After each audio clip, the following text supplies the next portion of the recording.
Good morning students. मेरा नाम है प्रतीक खंडेलवाल। मैं गवर्नमेंट पॉलिटेक्निक कॉलेज भरतपुर में मैकेनिकल डिपार्टमेंट में एज ए लेक्चरर वर्क कर रहा हूँ।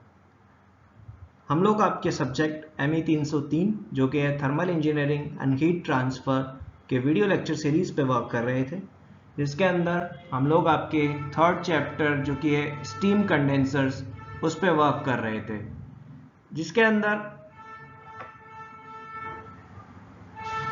जिसके अंदर मैंने आपको स्टीम कंडेंसर्स के बारे में बताया, क्या होते हैं, कैसे उनके मेन एलिमेंट्स होते हैं और कितने टाइप से उनको क्लासिफाई किया है। लास्ट लेक्चर में हमने ख़त्म किया था उनके क्लासिफिकेशंस को। अब आज के लेक्चर में जो हम लोग नेक्स्ट टॉपिक है आपका 3.5, एक अच्छा टॉपिक है, इंपॉर्टेंट भी है, कि sources of air leakage in condenser and it's effects. ये आपका टॉपिक है कि कंडेंसर के अंदर एयर कहाँ से आ सकती है, क्या उसके सोर्सेज हैं और क्या वो इफेक्ट करती है कंडेंसर या कंडेंसर की परफॉर्मेंस पे। तो आज वो हम समझेंगे और क्या कैसे कैसे है पूरा अच्छे से समझते हैं और क्या इसके उपाय हैं वो भी हम देखेंगे। तो फर्स्ट ऑफ ऑल बात करते हैं sources of air leakage into the condenser. तो देखिए, following are the sources of air leakage into the condenser. एक एक स्टार्ट करते हैं। As the pressure inside the condenser is below atmospheric so the air tends to leak into it. देखिए simple सी बात है, आपको ये चीज पता है कि कोई भी जो फ्लो होता है हमारा जनरली हाई प्रेशर से लो प्रेशर की तरफ जाता है। अब कंडेंसर क्या है? कंडेंसर टरबाइन के बाद लगता है, आपको पता है टरबाइन में वो एक्सपैंड होती है हमारी स्टीम जब एक्सपैंड होती है, और कंडेंसर हम लोग यूज ही क्यों कर रहे हैं कि हम उसे एटमॉस्फेरिक प्रेशर से कम प्रेशर पे, लो प्रेशर पे हम उसे मेंटेन कर सके, जिससे क्या हो, हमें ज्यादा से ज्यादा वर्क आउटपुट मिल सके। तो हम लोग क्या करते हैं कि प्रेशर जो रखते हैं कंडेंसर के अंदर वो बिलो एटमॉस्फेरिक प्रेशर रखते हैं। तो उससे क्या होता है, जो बाहर से एयर होगी वो हाई प्रेशर पे होगी और अंदर प्रेशर कम होगा तो वो अंदर की साइड अंदर आएगी। तो इस तरह से एक सोर्स आपका है कि अगर हम प्रेशर कम रख रहे हैं तो बाहर से एटमॉस्फेरिक एयर आपके अंदर आ सकती है। अब आएगी किसके थ्रू द जॉइंट्स। देखिए अब कंडेंसर हम बना रहे हैं तो कुछ ना कुछ तो उसमें जॉइंट्स होंगे, कुछ उसमें वेंट्स होंगे, कुछ उसमें वॉल्स लगे होंगे या और अदर एक्सेसरीज लगी होंगी। तो उनमें कहीं ना कहीं देखिए एयर के लिए जो स्पेस होता है वो बहुत ही कम चाहिए होता है, तो वो कहीं ना कहीं से वो स्पेस ले लेगी एयर और वो अंदर की ओर आ जाएगी। तो ये था एक तरह से। सेकंड देखते हैं हम लोग, the air dissolved in the exhaust steam is liberated at low pressure. देखिए अब क्या हो रहा है कि एग्जॉस्ट स्टीम जो आ रही है हमारे पास टरबाइन से, उसके अंदर भी तो एयर है, उसके अंदर भी एयर और वाटर वेपर दोनों रहते हैं, ठीक है। तो उसमें जो एयर है, अब इतना कम प्रेशर जब कंडेंसर में रहता है तो क्या होता है कि जो उसमें डिजॉल्व्ड एयर होती है एग्जॉस्ट स्टीम में, वो भी बाहर निकलने लग जाती है। तो ये एक अदर सोर्स हो गया हमारा एयर का। इसके बाद the dissolved air in the water is also carried with the cooling water in jet condensers, which gets liberated at low pressure.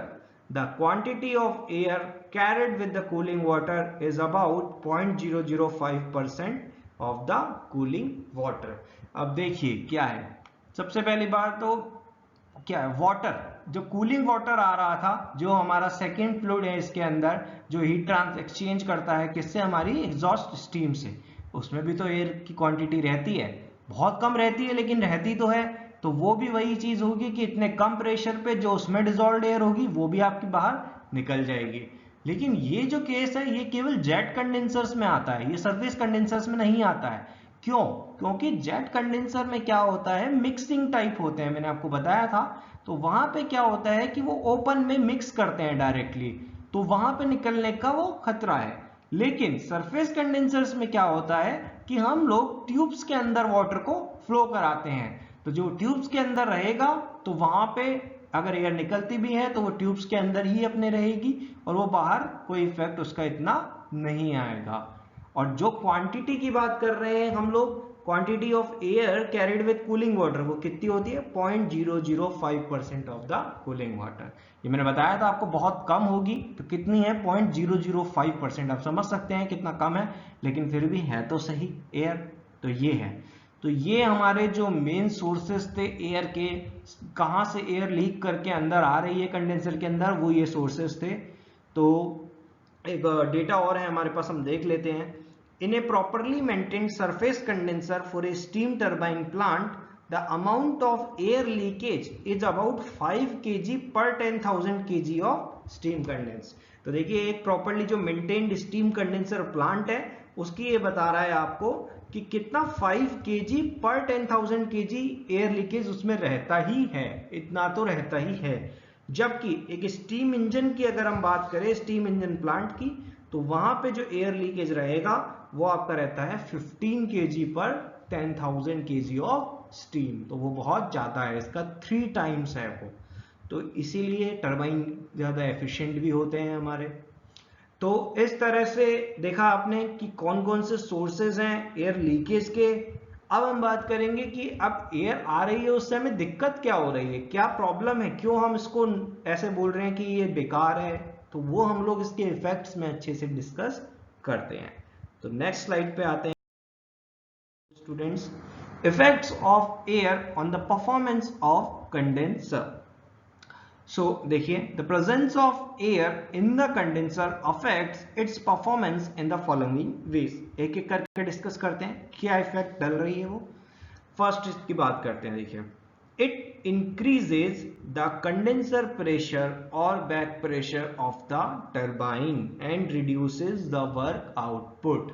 आप देखिए क्या हो रहा था कि अंदर अब एयर आ रही थी, जब एयर अंदर आ जाएगी तो वो क्या होगा, प्रेशर उसका इंक्रीज कर देगी। अब वो प्रेशर इंक्रीज करने का क्या मतलब है कि जो स्टीम हमारी हम लोग लो प्रेशर तक एक्सपेंड कर पा रहे थे वो अब हम नहीं कर पा रहे हैं। अब हम उससे थोड़े से हायर प्रेशर तक ही उसे एक्सपेंड कर पा रहे हैं।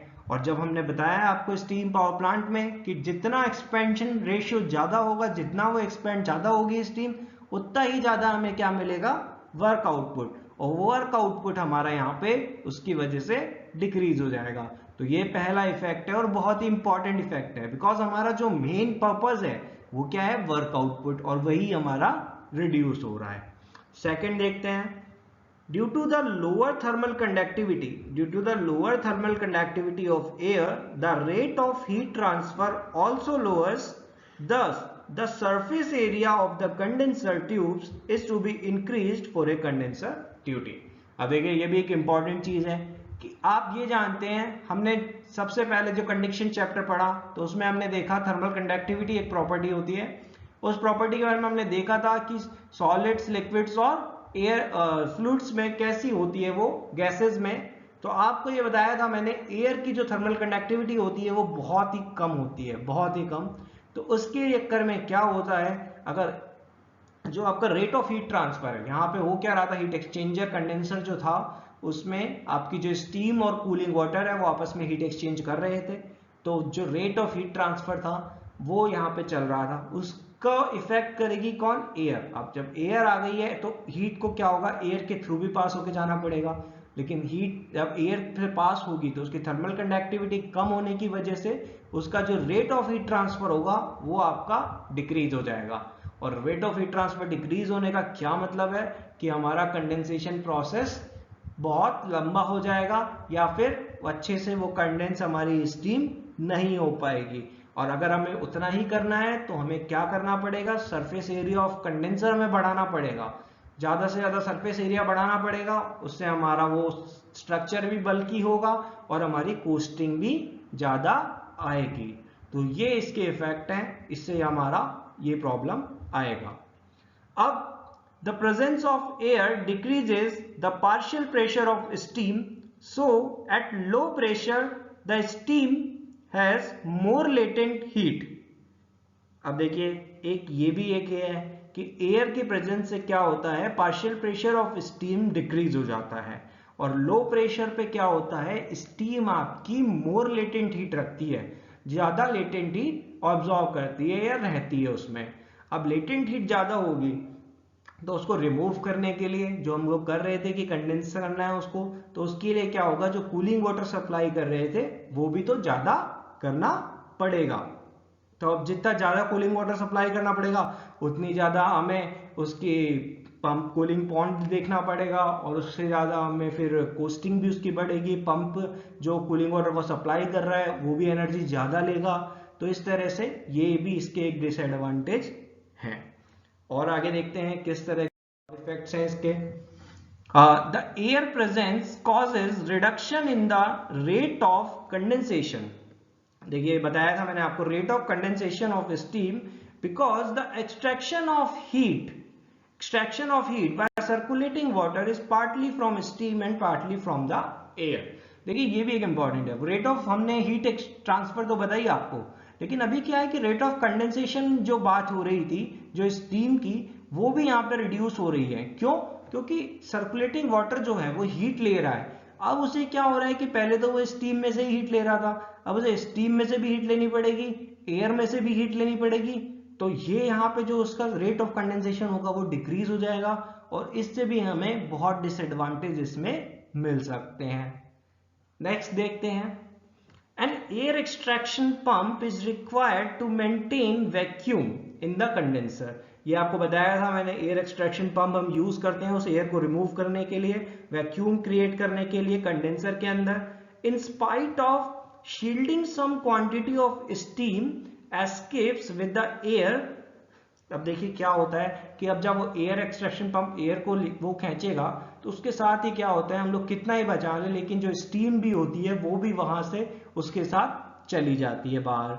अब स्टीम बाहर चली गई तो इससे क्या होगा, देखिए, which reduces the amount of the condensate. हमारा जो कंडेंसेट का अमाउंट था, जो स्टीम थी वही तो हमारा कंडेंसेट का अमाउंट था, वो एक तो डिक्रीज हो जाएगा, ऑब्वियस सी बात है।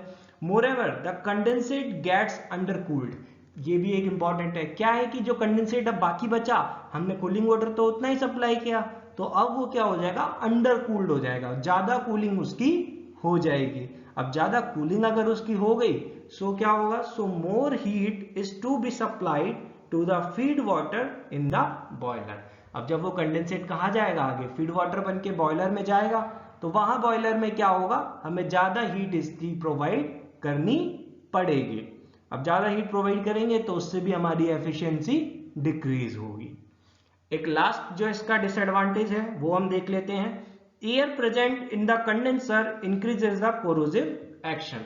अब जो एयर प्रेजेंट होगी यहाँ पे कंडेंसर के अंदर, वो क्या करेगी, कोरोसिव एक्शन को भी बढ़ावा देगी। तो इससे यहाँ पे कोरोजन के भी चांसेस हो सकते हैं। तो इस तरह से स्टूडेंट्स आज हमने एक आपका जो टॉपिक कवर किया वो था sources of air leakage into the condenser and it's effects. तो आपको समझ में आया कि कैसे एयर अंदर आ सकती है और क्या क्या उसके इफेक्ट हो सकते हैं। काफी इंपॉर्टेंट चीज है ये, प्रैक्टिकली आपको इसकी नॉलेज होनी चाहिए अगर आप किसी भी पावर प्लांट में काम करते हैं तो। So thank you students for today's lecture. Thank you so much.